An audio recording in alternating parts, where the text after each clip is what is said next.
দুনিয়ার পথ চলা সহজ নয়।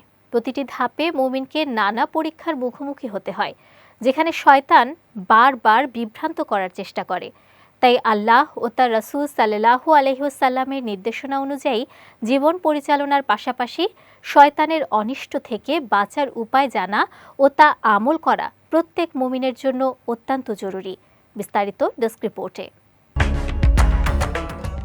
দুনিয়াবী জীবনের পরীক্ষায় সফল হয়ে পরকালে মুক্তি পেতে হলে শুধু আল্লাহ তাআলার হুকুম মানাই যথেষ্ট নয়, বরং রাসূলুল্লাহ সাল্লাল্লাহু আলাইহি ওয়াসাল্লামের আদর্শ ও দেখানো পথ অনুসরণ করাও অপরিহার্য। পবিত্র কোরআনে আল্লাহ তাআলা ইরশাদ করেন, হে নবী, আপনি বলে দিন, যদি তোমরা আল্লাহকে ভালোবাসো তবে আমার অনুসরণ করো, তাহলে আল্লাহ তোমাদের ভালোবাসবেন এবং তোমাদের গুনাহ ক্ষমা করে দেবেন।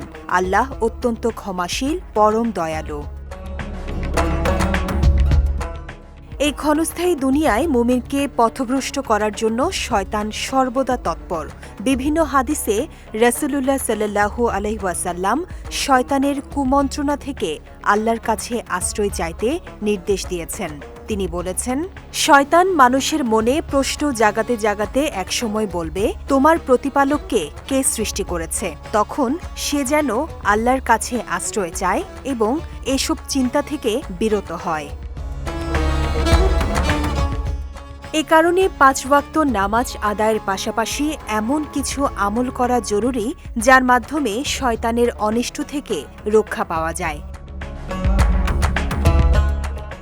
ঘুমানোর আগে আয়াতুল কুরসি পড়লে আল্লাহ তাআলা একজন পাহারাদার নিযুক্ত করেন এবং সকাল পর্যন্ত শয়তান কাছে আসতে পারে না।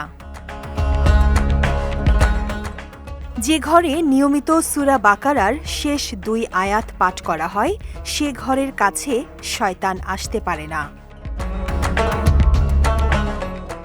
কোনো স্থানে অবস্থান করার সময় এই দোয়াটি পড়লে শয়তানের ক্ষতি থেকে নিরাপদ থাকা যায়। আউযুবি কালিমাতিল্লাহিত তাম্মাতি মিন শাররি মা খলাক।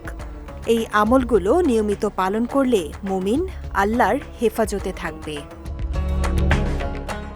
বিজয় টিভি নিউজ ডেস্ক।